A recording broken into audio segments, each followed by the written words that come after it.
Shalom saudaraku, kebenaran hari ini berjudul Percaya dengan Tenang. Saudaraku, kita tidak bisa memiliki hubungan perjumpaan dengan Allah pada waktu kita berdoa kalau di setiap hari kita tidak dalam persekutuan dengan Bapa. Ingat, kita tidak bisa memiliki hubungan perjumpaan dengan Allah pada waktu kita berdoa kalau di setiap hari kita tidak hidup dalam persekutuan dengan Bapa. Setiap hari kita harus berjuang untuk benar-benar hidup bersih. Bahkan itu satu-satunya yang kita perlukan, hidup dalam kesucian Allah. Jangan suasana hati kita ditentukan oleh dunia ini. Makan itu enak, jalan-jalan dengan keluarga itu enak, menikmati pemandangan alam itu enak, benar. Tetapi kita tidak terpengaruh dunia ini. Memiliki fasilitas untuk bisa dinikmati guna melaksanakan tugas-tugas hidup kita itu enak. Tetapi kita tidak terikat dengan semua fasilitas yang kita miliki. Nah, untuk memiliki kualitas hati seperti ini tidak bisa mendadak. Kita tidak bisa memiliki hubungan yang harmoni waktu kita berdoa kalau di setiap hari kita tidak hidup benar. Nah, kita bisa mengalami di mana kita hidup tidak bercacat, tidak bercela. Dan itu akan terasa sekali kualitas hidup kita setiap hari waktu kita ada di hadapan Tuhan. Kalau hidup kita benar-benar tidak bercacat, tidak bercela pada waktu kita berdoa itu terasa bagaimana kita bisa disentuh oleh Allah dan kita menyentuh hadirat Allah. Nah, kalau dulu mungkin kita tidak terlalu merasakan perbedaan antara ketika kita hidup dalam kekudusan setiap hari, di dalam suasana menikmati sukacita kebahagiaan di dalam Tuhan, atau pada waktu hari-hari kita tidak hidup dalam kebenaran dan kesucian. Rasanya sama saja. Kenapa? Karena kita lebih banyak menggunakan emosi perasaan pada waktu berdoa. Tetapi sekarang kita harus mulai merasakan waktu kita hidup suci setiap hari dan tidak hidup suci setiap hari, bagaimana suasana doa yang kita alami. Oleh sebab itu, kita harus mengerti bahwa Tuhan itu di dalam integritas yang sempurna, tidak bisa kita atur atau suka-suka kita. Kita yang harus benar-benar menghormati Tuhan. Jadi saudaraku sekalian, ketika kita belum dewasa suasana doa kita itu sangat ditentukan oleh suasana hati kita sesaat waktu berdoa itu. Jadi sangat situasional. Kalau kita sedang ada masalah, kita terasa begitu dekat dengan Tuhan. Hati kita mudah pecah, hati kita mudah terangkat. Tapi pada waktu kita tidak memiliki masalah, rasanya doa kita hambar. Nah, karena suasana doa kita ditentukan oleh perasaan kita sesaat pada waktu berdoa. Nah, pada tahun-tahun awal kita berdoa, kita akan mengalami seakan-akan Tuhan itu tidak ada. Di sini kita harus belajar menghormati Tuhan. Ketika kita mau ditingkatkan kualitas hidup iman kita.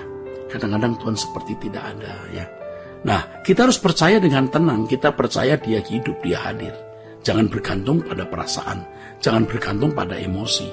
Tetapi bergantunglah pada kepercayaan bahwa Allah itu setia.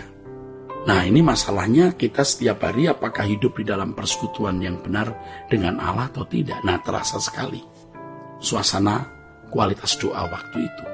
Coba kita renungkan bagaimana orang-orang Kristen mula-mula teraniaya begitu hebat, dan di dalam penganiayaan yang begitu hebat, Tuhan seakan-akan tidak ada, seakan-akan Tuhan diam. Bayangkan, seakan-akan Tuhan tidak ada. Saudaraku, luar biasa, tetapi mereka tetap percaya.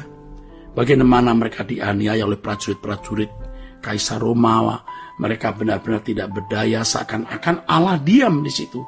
Tetapi mereka mempercayai Allah ada dan hidup dan setia. Sama seperti Abraham yang dipanggil keluar dari Ur Kasdim, yang dia tidak mengerti kemana kakinya harus melangkah. Dia tidak kunjung menemukan negeri itu, bahkan seperempat abad dia menantikan anak yang dijanjikan Allah. Ini suatu keadaan yang berat, tetapi Abraham tak percaya. Nah, di sini Abraham dilatih untuk tetap setia dan percaya. Saudaraku sekalian, kita harus percaya dengan tenang. Kita percaya Dia ada, Dia hidup Jangan bergantung pada perasaan, jangan bergantung pada emosi, tapi bergantunglah pada kepercayaan bahwa Allah itu setia. Itu penting, saudara. Dalam keadaan di mana seakan-akan Tuhan tidak ada, tetap kita meyakini Dia hidup, Dia beserta, Dia setia. Misalnya ketika kita berkomitmen untuk doa pagi, di awal-awal komitmen kita dengan semangat menepatinya, namun lama-kelamaan mulai mengendor. Bahkan kita tidak bisa merasakan bedanya antara yang dimulai dengan doa pagi dan yang tidak. Artinya kita tidak bisa membedakan antara hari yang dimulai dengan doa pagi dan hari yang tidak dimulai dengan doa. Rasanya sama saja. Dan di sini banyak orang mengendor dan berkata, kayaknya percuma ya doa pagi, tidak ada dampak. Karena di dalam doa tersebut rasanya kita tidak menemukan sosok Allah yang kepadanya kita memuji dan menyembah. Saudaraku, seharusnya pada waktu kita berdoa, kita harus percaya bahwa Allah itu ada. Jangan bergantung kepada perasaan. Dan itu harus dilatih, saudaraku. Nah, kalau di kalangan orang-orang karismatik, seringkali emosi lebih dikedepankan.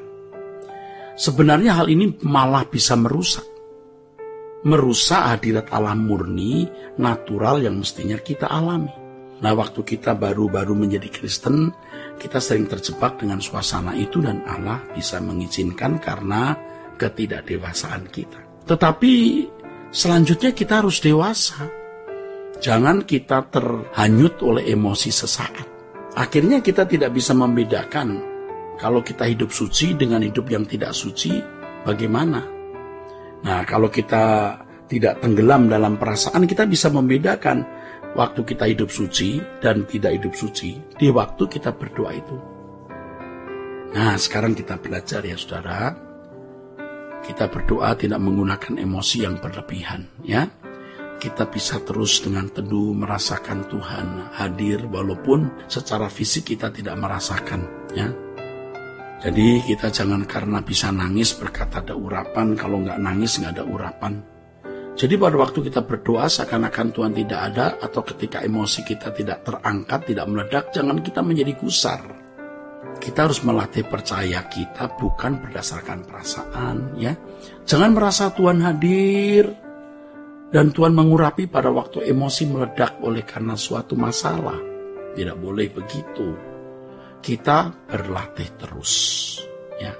Jadi pada waktu kita berdoa, kita belajar untuk merasakan hadirat Allah. Jangan kita berpatokan bahwa kalau kita berdoa dan merasa Tuhan itu hadir, maka akan ada perasaan merinding atau suasana tertentu atau bau harum misalnya. Tidak begitu, saudaraku. Atau ketika kita menyembah Tuhan dengan kalimat kami sembah Engkau Tuhan Maha Tinggi, haleluya. Lalu perasaan kita mesti pecah. Belum tentu. Kalau pada waktu perasaan kita tidak pecah, kita tidak bisa menangis, jangan paksa nangis, nanti jadi malah bohong, munafik. Nah, di kalangan gereja tertentu seringkali harus dielaborasi dengan air mata. Harus pakai nangis. Kalau tidak, rasanya tidak diurapi. Nah, ini lama-lama kita bisa sakit jiwa ini. Tuhan tidak mau kita memanjakan perasaan. Karena Tuhan mau melatih iman kita, bukan perasaan kita. Sehingga nanti di situasi-situasi yang kritis atau krisis, kita sudah terbiasa mempercayai Allah walaupun tidak ada bukti-bukti kehadirannya. Belajar mempercaya Allah di situasi-situasi yang tidak krisis dan kita berhasil, maka di situasi krisis kita tetap bisa mempercayai Allah yang hidup, Allah yang maha hadir. Ya. Untuk itu kita harus bertekun belajar untuk mengalami Tuhan. Kiranya kebenaran ini memberkati saudara-saudara sekalian. Sola Gracia.